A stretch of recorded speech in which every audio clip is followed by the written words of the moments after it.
Welcome, everybody, to Insights in Action. Today, I am joined with Jeff Swartz of Blake Agency.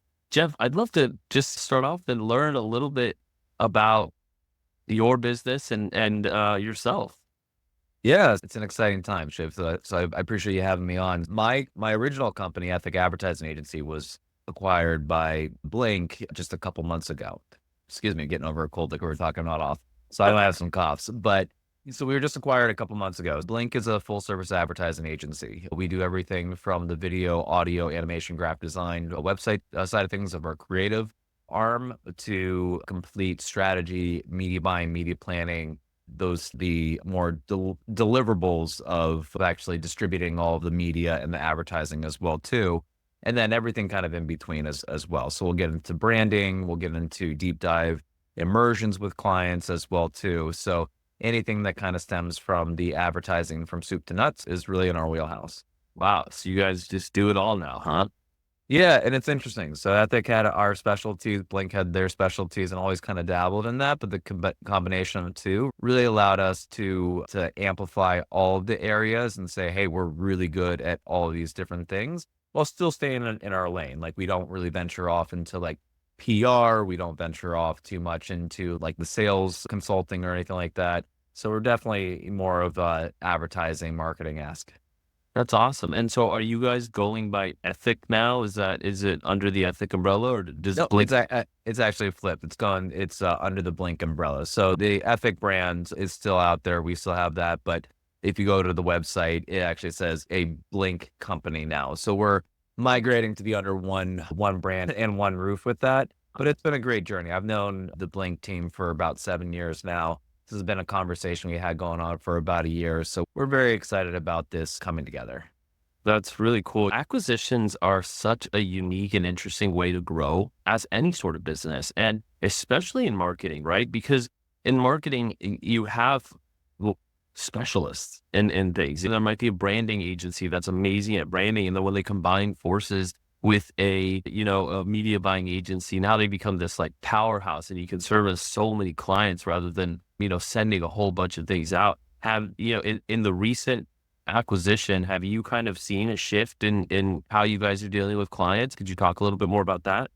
Yeah, I mean, so for us, Blink was a powerhouse in creative, but also did some media, and they did it really well. They just didn't have as large of a staff. Like what I keep on telling everybody is they had most of their staff members on production and creative, and then a smaller staff on media. Ethic was completely flipped. We had a small creative team that did really good creative, but we were more focused on media as well too. So we've actually seen that strengthening on each side of it, which has instantaneously really helped us out. We've been able to leverage the in-house production elements of the Blink capabilities to take some of the Ethic historical clients and actually get them more bang for the buck on some video productions. We've also been able to come together on the media side of things and start having ideas and different conversations and different ways of doing things and processes that is amplifying some of the things we have going on over there. So it's really kind of, we're seeing that benefit already being very early into the coming together of it, which gives us a lot of excitement for once we have everything really solidified. Because one of the beautiful things is we each had good technology, good processes and everything. So right now we're in the phase of, okay, well, we're keeping everything going. The clients aren't going to feel anything, but what's the best of what we do? And then how do we outline that as well too and update our 140-page manual in order to bring it all to an even kind of keel as well. So that's kind of where we're at, which is an exciting time, which means that very busy with that, with the internal side of things, but our teams are meshing really well. We're getting good collaboration. Our clients aren't really feeling any of the kind of traditional acquisition pains that could potentially happen because there's a lot of compatibility, and leadership is doing everything we can to try to make sure that clients are insulated from that, but also our team members are informed as much as we can. We're working as hard as we can to get to roles and responsibilities and all that fun stuff, which is temporary. Once we get that done, it's off of our plate. We can go focus on the day-to-day stuff. Right. And those are always the two biggest concerns in an acquisition. It's the clients and the team. And it sounds kind of like a match made in heaven, which is awesome for you guys. And I know that Blink's mission is to serve brands that fall between the small business and the and mega agency categories. I mean, how do you tailor your approach to meet the specific needs of these mid-sized clients who require both that high impact media and that creative support? Yeah, the funny thing is Epic had the same exact, target audience. So Oh, again, another similarity with that. So something I can speak extensively to of developing processes and being one of Blink's core values of nimble. Funny enough, Epic had a core value of efficiency. So again, there's just tons of similarities that was it's almost comical. But we want to be as efficient as nimble as we possibly can be, but still have the processes and the people in place in order to do good work. Because mhm. the reality of it is that these size clients, they need some of that higher level strategy, some of that they expect some of that higher level service and results as well too. But you can't charge for every little thing as well too. At the same time as running a company, we have to be profitable. We have to take care of our people. We have to be in business in order to serve these individuals as well too. So we have to figure out that nice kind of balance and that tier balance, but ensure that we're as nimble and as quick and as efficient as we possibly can be in order to service those individuals, as well as a lot of larger agencies will have to decompartmentalize their departments where they don't do as much talking in between. We've always, on both sides of the table, have always wanted to have collaboration, communication between departments. We feel like there's a lot of value that's found there as well too. So we've set up our team structure to be kind of aligned with process driven elements that allows for creativity and collaboration as well too. That really helps out with that. And then the other thing that we try our best at doing is analyzing a campaign or a client or a project before we actually bring it on to make sure, hey, we're actually going to make money off of this. So we do have some minimums. We do like to kind of fit into these things, but we also probably have some maximums as well too, where we would say, hey, we're not the right fit because we want to focus on 6, 7 figure budgets. You come to us with a $8 or $9 million budget. It's tempting, but we're not really set up for that. We're set up for those other people that are more along the lines of 6 and 7 figures and That's even 5 figures as well too.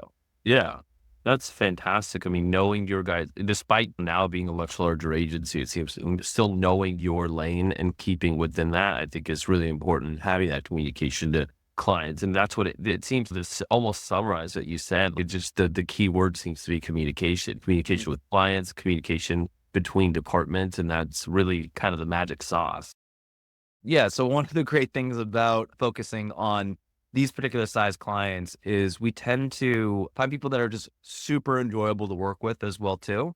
There's a level of appreciation and a level of whenever you're working with maybe like a small marketing team and everything where they understand that they have to give up some autonomy. A very small client is going and who's the business owner is going to really grasp hold of every single penny and everything, which is understandable, but also makes it more difficult to be exploratory and figure out these things. So we need some meat on the bones in order to really amplify what we do.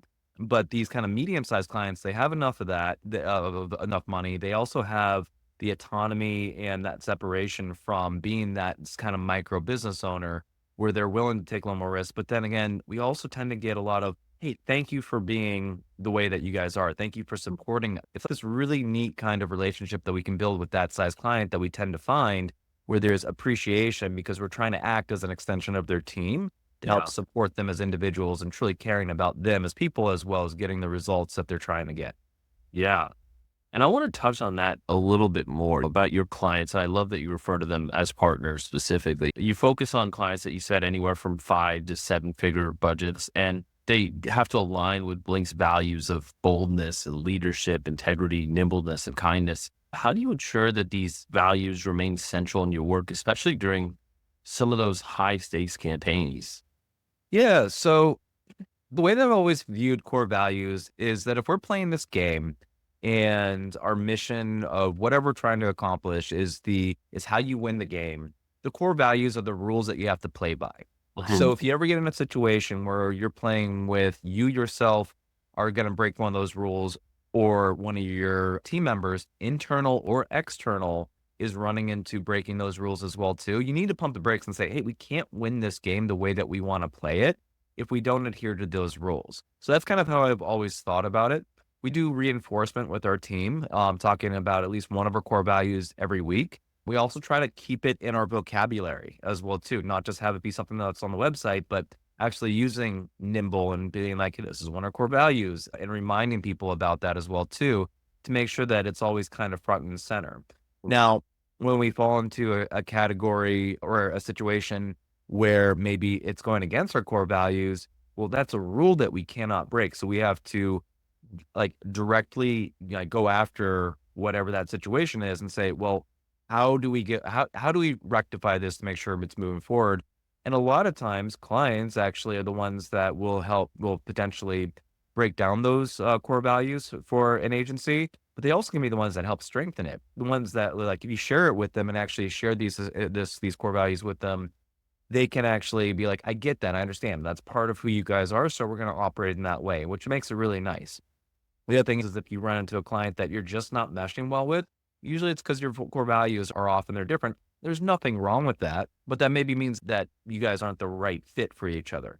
So we try to do that at the onslaught of before we actually bring on a new client, but you never know until you're actually working with somebody of how that is. But you always try to bring it back to those core values, which is a difficult thing to do in agency because it's a service-based industry. At the end of the day, you're working to help somebody do something as well too. And there's a lot of options for them out there, but at the same time, it's always good to stick to your values. Yeah.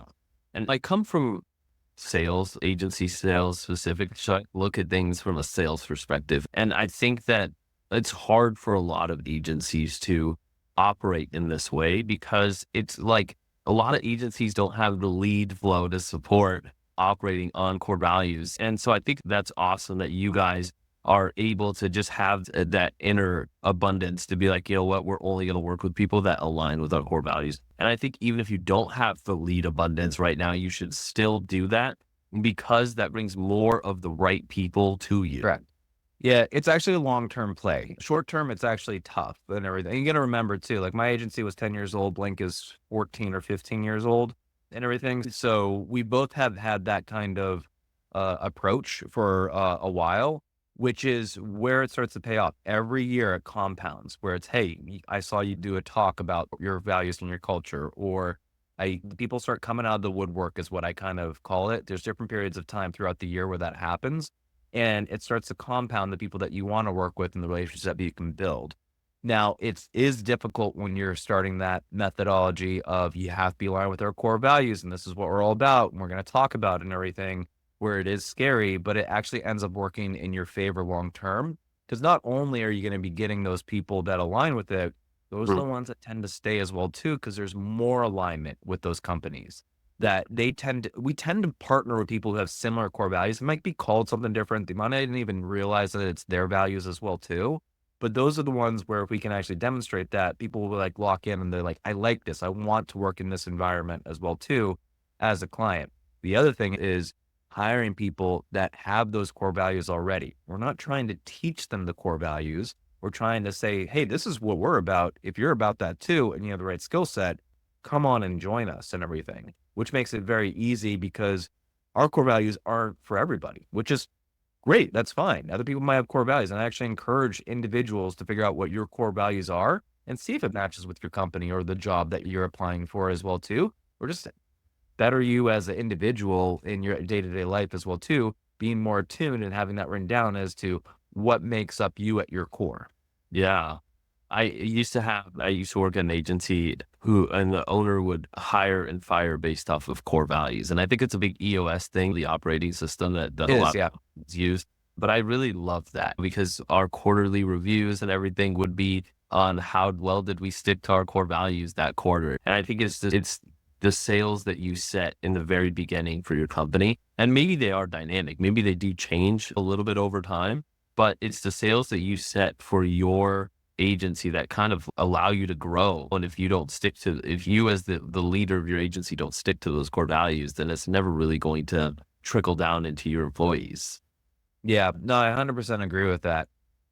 And so I guess I was curious. You talk a little bit about partnerships, and now with this big merger with Blink now providing full service support to mid-sized clients. How do you guys view collaboration with other specialized agencies that could enhance or complement or your offerings on, I guess, complex projects? And I know you guys were mentioning a little bit about those higher end budgets and all that stuff. Yeah, we're often pulled in by other agencies to actually help them out and fill some of their gaps and everything with some of our specialties. But we're just, I don't know. I mean, this might be corny, but we're just friendly. Like, we're happy to work with other agencies. Like, we're happy to work with like marketing research firms or PR firms or branding firms, or even saying, hey, we can do that service, but if you want to just use us for creative, let's say, then that's fine. We're happy to collaborate with you on that. But we're going to speak our truth. We're going to do everything that's right for the client and be friendly with you and collaborate with you to make the other agency look good as well too, and everything. We're never going to try to steal anything away. Now, if the other agency is slipping up, we're not going to say no if someone wants to go to us and everything. But I've always believed in collaboration, and being kind to other people is a great way to do that. There's a agency in Virginia that I actually just had a conversation with, because there's some software that we use called Advantage that we were, I guess, a referral for them like a year and a half ago. And they were Mhm. having some struggles with figuring out their processes. So the owner pinged me and asked me about it. Great. Yeah, I'll call you back. And here's a bunch of information. He's like, did you actually talk to the guy who heads up my media? I'm like, awesome. I just had a call with him last week. We went over a bunch of stuff as well too. And if that just leads to me helping out another agency with some of their software that out of the blue, and that's it, that made me feel good. But at the Mhm. same time, I don't know, maybe they are like get tired and they want to sell to us, or maybe they were like, oh, I didn't realize you did that too. Maybe we could use a little support because we just had a employee leave and we need some gap and everything.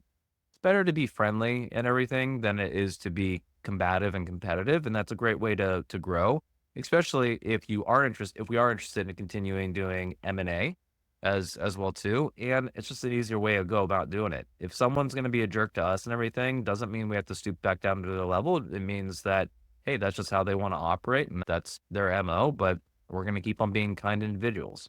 Yeah. It's really interesting about the agency world compared to a lot of other industries. The agency world, I feel like, is very relationship based. There's a lot of collaboration. And I think it's one of those things where if you're not being proactive about helping other agencies or reaching out to other agencies for help, it's very easy to get siloed. Yeah. And in your experience, what do you think is the most significant advantage that mid-sized brands have when working with a dedicated agency like Blake, as opposed to competing for attention at larger agencies? Yeah. I mean, so larger agencies, you'll tend to get more junior people that put to your account. So you miss out on some experience. Larger agencies are also sometimes actually set up to handle bigger accounts, which Mhm. doesn't always translate. And it could be like they could overcharge you for their services because they should and everything in order to justify maintaining what they need to make. But there's that side of it. But there's also just an element of sometimes these smaller budgets and these smaller brands can use some more collaboration, some more intricacy between departments as well too that benefits them and everything. So sometimes they just get lost in the shuffle and don't have a completely dedicated individual to them that's going to give them the same TLC as maybe one of their longer standing larger clients as well too. And sometimes there's some big agencies that do a great job and they do have the right person on it as well too. I'm not going to knock any big agencies saying that they can't do it, but some of that stuff does happen, which makes our focus a little bit more appealing to them as well too. You get a dedicated person that you can call on, plus a dedicated team that we'll let you know who they are and what they're working on. And we do have a lot of different services in order to amplify what's going on. And our pricing can sometimes be a lot more competitive than somebody who has a lot more overhead as well too. Just as much as a small one person shop and everything, they can maybe beat you on price, but you lose the expertise in certain areas. Not one individual can know everything there is to know in this field anymore. It's too diverse. There's too much going on. Yeah, absolutely. It's the triangle, right? You can have it either cheap, quality, or fast. You got to pick two, right? Correct. Yeah. And we're trying to have the most bang for our client's buck, to Yep. be as nimble as we possibly can, but to also provide the top quality as well too that we can as well, knowing full well that a large agency could come in and even do the same quality and be as faster because they have more resources. Are they going to put all those resources towards them? Probably not, because it doesn't make any economical sense as well too. So we're trying to blend those three things as much as we can to be a sturdy stool and everything. But there are situations where if a client comes to us and they have a smaller budget, well, maybe we need to not spend as much time on it, or maybe it needs to be a certain level of quality, which we're not going to put anything out that we're not proud of.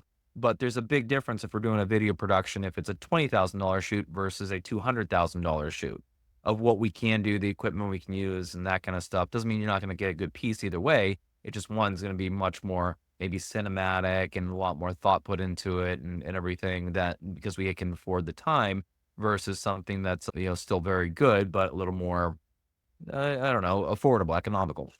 Yeah. Well, Jeff, I mean, this has been super enlightening. I'm really excited to follow your journey. I think I love following M&A, and it's a really cool way to grow. Like I said at the beginning of this, where can people find out more about you, Jeff? Where can people find out more about your agency? Yeah, we have, like I said, we're in transition and everything. So LinkedIn is probably the best way to find out more about me. It's my LinkedIn profile, but Blink's website is 321blink.com. But we still have Ethic's website that has a lot of really good information on it as well too. So that's ethic, ETHIC hyphen ads.com. So both of those are actually like a good wealth of knowledge that we have out there. But honestly, if you want to get in touch with me, LinkedIn's probably the greatest way to touch base with me. Great. Cool. And I'll have everything linked in the show notes to make it easy for people to click on and find you. Well, thank you again, Jeff, for being on. This is fantastic. Yeah, thanks, Shiv. I appreciate the time.